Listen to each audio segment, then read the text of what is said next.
Ngayon ay gagawa tayo ng recycled na glass. Ngayon, ang kailangan nating mga materials ay glue gun, karton, glue stick, pliers, gamit na barbecue stick, spray paint, at saka dating gamit na glass. Ang unang gagawin natin ay i-trace natin ang karton gamit ang glass.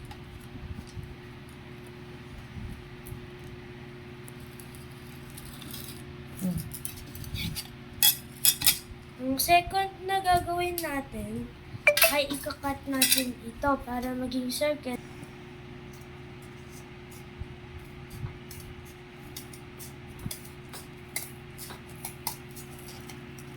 Okay.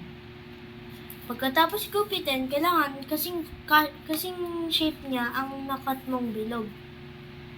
Ngayon, ang sunod na gagawin ay kukunin nyo ang gamit na barbecue stick at ikakat nyo ng yung isa na medyo maliit at yung isa medyo malaki. Cut mo na.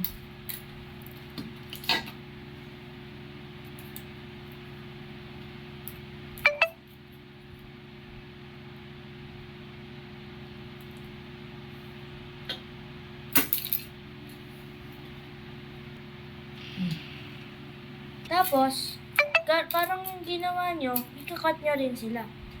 Yung iba. Gamit ang glue gun, ididikit nyo pabilog ang gamit na barbecue sticks. Parang ganito.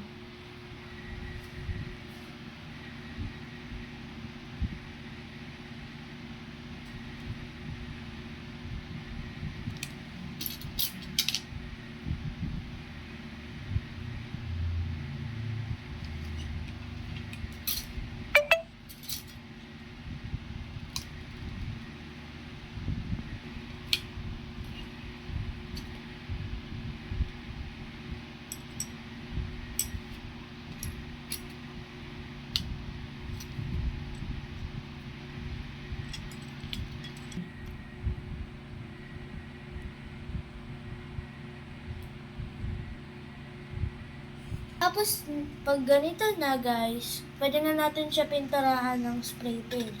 Ngayon ay pinturahan na natin.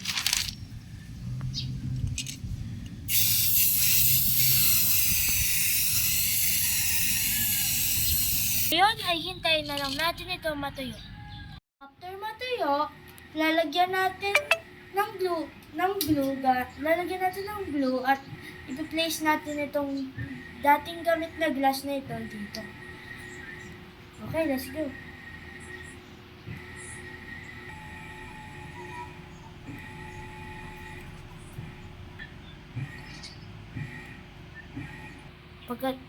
Pagkatapos mag-glue, ilalagay na natin itong glass. And, ayan na. Natapos na natin ang ating recycled material. Ididikit na lang po sa pader. Gamit ang double. Gamit po ang double-sided tape. Ayan po, nakapit na po natin siya. Ganito po siya.